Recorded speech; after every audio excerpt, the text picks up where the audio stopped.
झील से जरा हटकर मैं एक कटे हुए दरख्त के तने पर बैठ गया और सोचने लगा कि यहाँ से कभी जिंदा निकल सकूंगा या नहीं। बज़ाहिर यहाँ से फरार के कोई इम्कानात नजर नहीं आ रहे थे। कुछ समझ में नहीं आता था कि मेरे साथ ये क्या हो गया है, मैं कहाँ से कहाँ पहुंच गया हूँ और मेरा अंजाम क्या होगा। कहीं ऐसा तो नहीं होगा कि एक दो रोज में मैं भी कोटज़दा होकर नताहत के आलम में जिंदगी के आखिरी सांस लेता हुआ पानी के चंद घूंट पीने के लिए जमीन पर रेंग कर झील की तरफ जा रहा हूँगा, या फिर किसी गार में अपने कोटज़दा जिस्म को लिए कराहता हुआ मर जाऊंगा। मेरे दिल से जैसे आवाज बुलंद हुई, मैं ऐसी मौत नहीं मरूंगा। फिर मुझे ऐसे सुनाई दिया जैसे कोई गड़ाप से झील में गिरा हो। उसके साथ ही एक कमजोर सी इंसानी चीख बुलंद हुई। मैंने झील की तरफ देखा। एक कैदी झील के भारी पानी में हाथ पांव मार रहा था। वो मदद के लिए पुकार रहा था और शार्क मछलियां उसके इर्द गिर्द इंतहाई गजबनाक होकर चक्कर काट रही थी। फिर मेरे देखते ही देखते उन शार्क मछलियों ने बदनसीब कैदी की टिक्का बोटी कर दी। झील का सब्ज पानी इंसानी खून से लिथर गया।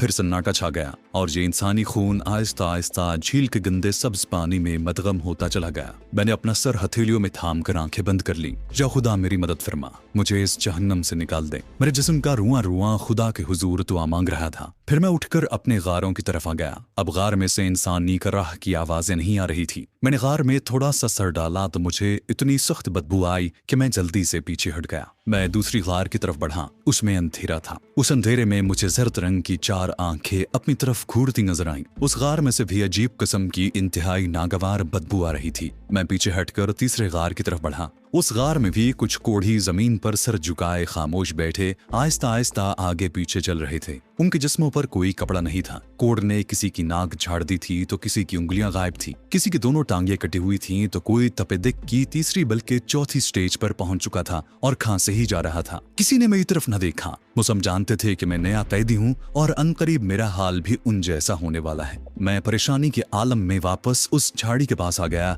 जहाँ वो कोढ़ी जमीन पर नीमतराज था जो मुझसे बातें कर चुका था। अब उसने मेरे पूछने पर रुक रुक कर अपनी नहीफ आवाज में बताया कि वो बरसरे इक़्तिदार इसराइली हुकूमत के खिलाफ अपने अखबार में सख्त मज़ामीन लिखा करता था और फलस्तीनी मुसलमानों के बारे में इसराइली पॉलिसी पर तनकीद करता था। इस जुर्म की पादाश में उसे उठाकर इस मौत के टापू में फेंक दिया गया है। अब तो मैं कुछ रोज बाद इस अजियत से निजात हासिल कर लूंगा। तुम कौन हो? तुम्हारा जुर्म क्या है? मैंने यूं ही कह दिया कि मुझसे एक सरकारी अफसर का खून हो गया था। मुझे इस जजीरे में उम्र कैद की सजा सुनाई गई। उस कोरज़दा जर्नलिस्ट यानी सहाफी का नाम ह्यू लॉक था। उसे इस कदर जहनी और जिस्मानी अजियतें दी गई थी कि वो अपना नाम भी भूल गया था। मेरे इस्तफसार पर उसने जहन पर जोर देकर अपना नाम याद किया। फिर अपना सर न्योड़ा कर कहने लगा, मैं मौत के इंतजार में हूँ। वही मेरी निजात होगी, वही मेरे दुखों का इलाज करेगी। बादलों में हल्की सी गरज सुनाई थी। कोढ़ी ह्यू लॉक ने अपना कोरज़दा आधी छिड़ी हुई नाक वाला चेहरा ऊपर उठाकर बादलों को देखा। फिर बोला, नंबर 13 अपने गार में चले जाओ,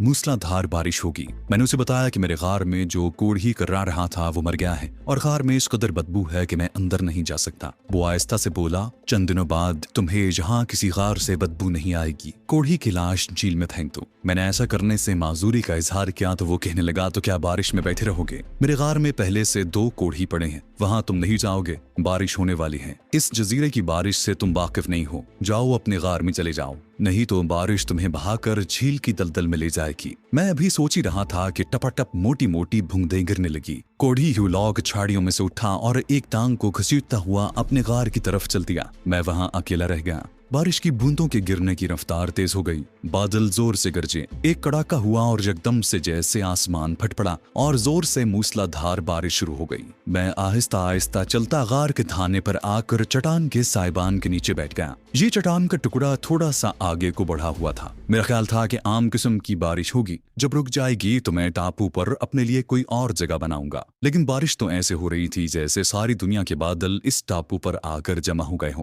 बारिश की धारें आबशार की तरह गिर रही थी। मेरे देखते ही देखते टीले पर एक सूखा दरख्त धड़ाम से गिरा और बारिश का तेज रेला झाड़ियों और ऊंची घास को लताड़ता हुआ दरख्त को झील की दलदल की तरफ ले गया। मैं गार के मुंह की दीवार के साथ सिमट गया। गार के अंदर से मुसलसल बू आ रही थी। अब उसमें लाश का ताफुन भी शामिल हो गया था। मुझसे बैठा नहीं जा रहा था। मैंने अपना मुंह दूसरी तरफ कर लिया। बारिश की बौछार मेरी पिंडलियों पर पड़ रही थी। हवा बंद थी, जिसकी वजह से शदीद हब्स की कैफियत पैदा हो गई। भूख से मेरी अंतड़ियां सुकड़ने लगी थी। मैंने हथेलियां बारिश में फैलाकर उनमें बारिश का पानी भरा और पी गया। 4-5 चुल्लू पीने से मेरे अंदर थोड़ी सी तवानाई आ गई। बल्कि यूं कहना चाहिए कि नताहत पदरे कम हो गई। बारिश यकसां और एक ही रफ्तार के साथ हो रही थी। टीले के ऊपर से झाड़ियां कट कट कर नीचे दहती चली आ रही थी। ऊपर से नदी नालों की शक्ल में बारिश का पानी धड़धड़ाता हुआ नीचे की तरफ बह रहा था। बैठे बैठे मैं थक गया तो टांगें गार के अंदर की तरफ पसार ली। उससे कुछ सुकून मिला। मुझे अपनी गर्दन पर कोई कीड़ा रेंगता हुआ महसूस हुआ। मैंने जल्दी से उसे नीचे झिड़क दिया। मेरा खून ये देखकर सर्द हो गया था कि वो एक स्याह रंग का बिच्छू था जो अपना डंक ऊपर उठाए पानी में चक्कर खा रहा था। मैंने पत्थर उठाकर बेतहाशा उस पर मार दिया। बिच्छू पत्थर के साथ ही पानी में गायब हो गया।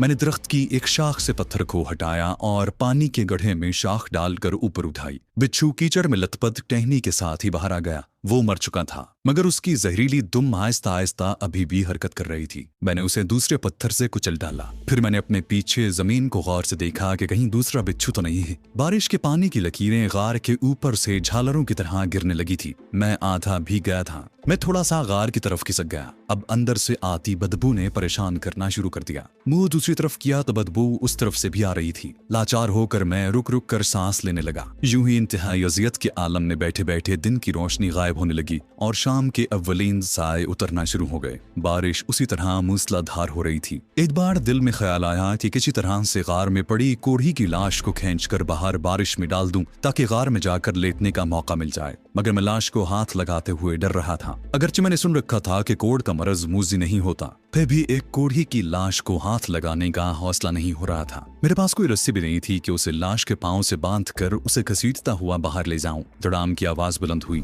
मैं चूंकि पथरीली दीवार के साथ सिमट गया। टीले के ऊपर कोई और दरख्त गिरा था। थोड़ी देर बाद शाम के बढ़ते अंधेरे में एक टुंडमुंड दरख्त को देखा कि बारिश के तेज धार में बहता नीचे आया और झाड़ियों में से टकराता झी की दलदल की तरफ निकल गया। उसके बाद एकदम से रात हो गई। इस कदर गहरा अंधेरा छा गया कि वाकई हाथ को हाथ सुचाई नहीं देता था। ये एक नई मुसीबत पर गई थी जिसमें मुब्तला होने के बाद मैं अपनी दूसरी तकलीफें भूल गया था। इस बेकसी के आलम में मुझे पाकिस्तान याद आ गया। अपना प्यारा वतन और अपने शहर की गलियां और अपना पुरसुकून मकान याद आ गया। मेरी आंखों से आंसू टपक पड़े, लेकिन मैंने फौरन ही अपने आप को मुखातिब करके कहा, आमिर, ये भी तेरा इम्तिहान है। जिंदगी और मौत सिर्फ अल्लाह ताला के इख्तियार में है। अगर तेरी जिंदगी है तो तुझे ऐसे मौत के हजारों कैंप भी हलाक नहीं कर सकते। मैंने उसी वक्त अहद कर लिया कि मैं इस दोज़ख से एक ना एक दिन जरूर फरार होऊंगा, चाहे मुझे आग और दलदल का दरिया क्यों ना अबूर करना पड़े। बारिश उसी तरह हो रही थी। मैंने एक बार फिर पानी पिया। पेट खाली था। पानी पीने से दर्द होने लगा। मैंने दोनों बाजू पेट पर रख लिए। बाजुओं की गर्मी से दर्द में कुछ अफाका हुआ। ये भूख का दर्द था। मेरी समझ में नहीं आ रहा था कि जहाँ कैदियों को खाने के लिए क्या दिया जाता है, लेकिन ये कैदी मुहज़्ज़ब दुनिया से कट चुके थे।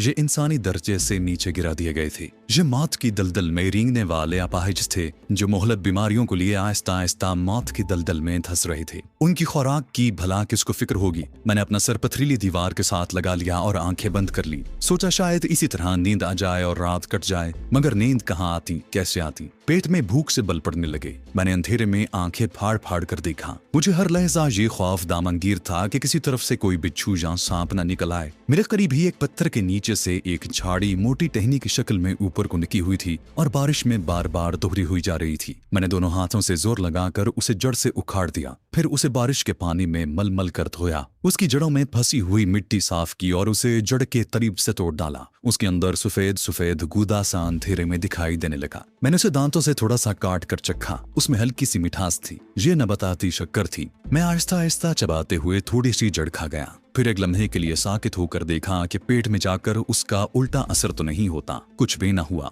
बल्कि थोड़ी सी तसल्ली महसूस हुई। मैं झाड़ी के नीचे वाली आधी टहनी खा गया। मुझे गारों में रहने वाले इब्तदाई अहद के वो इंसान याद आ गए जो दरख्तों की जड़ें खाया करते थे। मेरी भूख किसी हद तक मिट गई थी। हलक का जायका पहले तो मीठा मीठा सा रहा, फिर एकदम कड़वा हो गया। मैंने बारिश के पानी के 2 चुल्लू पी लिए। खतरा था कि कहीं इस तरह पेट का दर्द न शुरू हो जाए, लेकिन ऐसा न हुआ। मैंने अपना सर घुटनों में दे दिया और आंखें बंद करके सोने की कोशिश करने लगा। नींद बिल्कुल नहीं आ रही थी। उसकी वजह वो बदबू थी जो खार के अंदर से निकलकर मुझे मुसलसल परेशान कर रही थी। ऊपर से मच्छर परेशान कर रहे थे। ये अल्लाह का करम था कि अभी तक मुझे किसी सांप ने नहीं डसा था। खुदा खुदा करके कयामत की ये रात गुजर गई। मैं सारी रात कभी बैठता, कभी टांगे पसारता रहा, कभी सर पथरीली दीवार से लगाकर आंखें बंद कर लेता, कभी इस खौफ से फौरन आंखें खोल लेता कि कोई सांप तो मुझे डसने के लिए नहीं आ रहा। बादलों ने सुबह का उजाला में मुदार हुआ और दरख्तों झाड़ियों के खाके उभर आए तो मैंने खुदा का शुक्र अदा किया। मेरा सारा जिस्म अकड़ गया था। नींद से आंखें बोझल हो रही थी।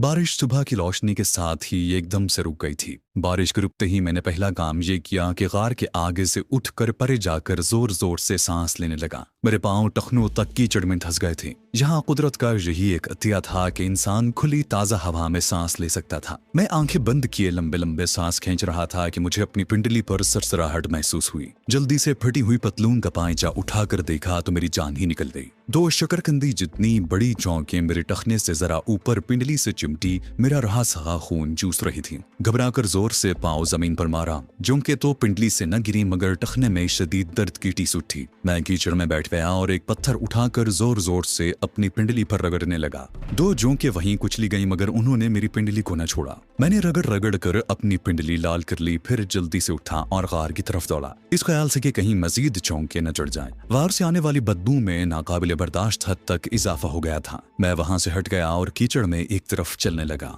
मैं जिस गार के करीब से गुजरा उसके अंदर से किसी न किसी इंसान के कराहने की आवाज सुनाई थी। एक गार के सामने कटा हुआ दरख्त पड़ा था। उसका तना दूसरे दरख्त के तने से उलझने की वजह से वहीं रुक गया था। मैं उसके नजदीक गया तो सख्त बदबू आई। क्या देखता हूँ कि 2 कोड़ज़दा लागिर करीबुल मर्ग कैदी जिनके जिस्म मैल से चिकट हो रहे थे और कपड़ों की धज्जियां लटक रही थी, अपने एक साथी की लाश को घसीटते हुए जंगल की दलदल की तरफ ले जा रहे थे। मेरी नजर ह्यूलॉक पर पड़ी। टांगे पसारे बेजान बुत की तरह बैठा इस अंदोहनाक मंजर को दिख रहा था। दोनों कोड़ियों ने लाश का एक एक बाजू पकड़ रखा था और उसे आहिस्ता आहिस्ता घसीटे लिए जा रहे थे। लाश कीचड़ में लथपथ थी। मैं ह्यूलॉक के पास आकर चंद गज दूर बैठ गया। उसने अपना कोड़ज़दा चेहरा एक तरफ कर लिया। मैं कुछ देर चुपचाप बैठा रहा। जब कोड़ी लाश के साथ झाड़ियों की ओट में चले गए तो मैंने ह्यूलॉक को बताया कि मेरे गार वाला कोड़ी भी मर गया है, उसकी लाश का क्या होगा। ह्यूलॉक के हलक से सांस के साथ खड़खड़ाहट की आवाज निकली। कहने लगा, उसे खींचकर दलदल में डाल दो। मैंने उसे बताया कि रात मैंने एक झाड़ी उखाड़ कर उसकी जड़ें खाई थी। ह्यूलॉक ने कोई जवाब न दिया।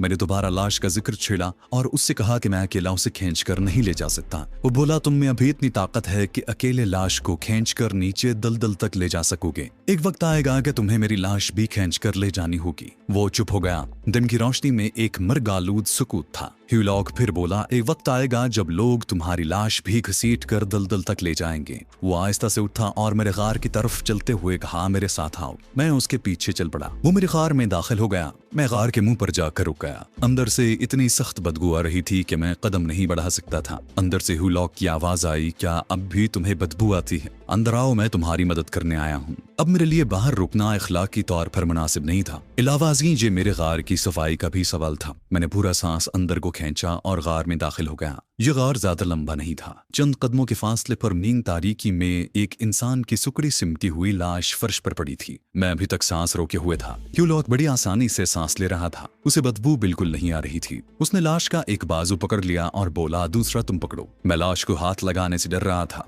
लेकिन ह्यूलॉक ने जब दूसरी मर्तबा मुझे लाश का बाजू पकड़ने को कहा तो मैंने लाश का बाजू थाम लिया। बाजू बर्फ की तरह सर्द था। अब मेरा सांस खत्म हो गया था। बचा कुचा सांस छोड़कर मैंने दूसरा सांस भरा तो मेरा सर चकरा गया। ऐसा बदबूदार सांस मैंने पहले कभी अपने जिस्म में दाखिल नहीं किया था। इस बदबू से बचने के लिए मैं लाश को तेजी से घसीटने लगा। ह्यूलॉक के हाथ से लाश का बाजू छूट गया और चंद लम्हों के बाद कोढ़ी की लाश गार से बाहर पड़ी थी और मैं जरा हट कर खड़ा जोर जोर से ताजा हवा में सांस ले रहा था। कोढ़ी की लाश का पेट खुला था और उसके अंदर कीड़े रेंग रहे थे। हम दोनों उसे घसीटते हुए नीचे झील के किनारे दलदल के पास ले गए, फिर उसे दलदल में फेंक दिया। दलदल में लाश 2-3 बार नीचे जाकर ऊपर उभरी। लाश गिरते ही खामोश दलदल में हरकत पैदा हो गई थी। हमारे देखते ही देखते दलदल ने लाश को निगल लिया और उसकी स्याह कीचड़ वाली सतह फिर से साकिन हो गई। ह्यूलॉक ने अपने सीने पर हाथ रख लिए और सर झुकाकर अपने कोड़ज़दा मोटे होंठ हिलाने लगा। वो कोई दुआ पढ़ रहा था। मैं खामोश खड़ा था।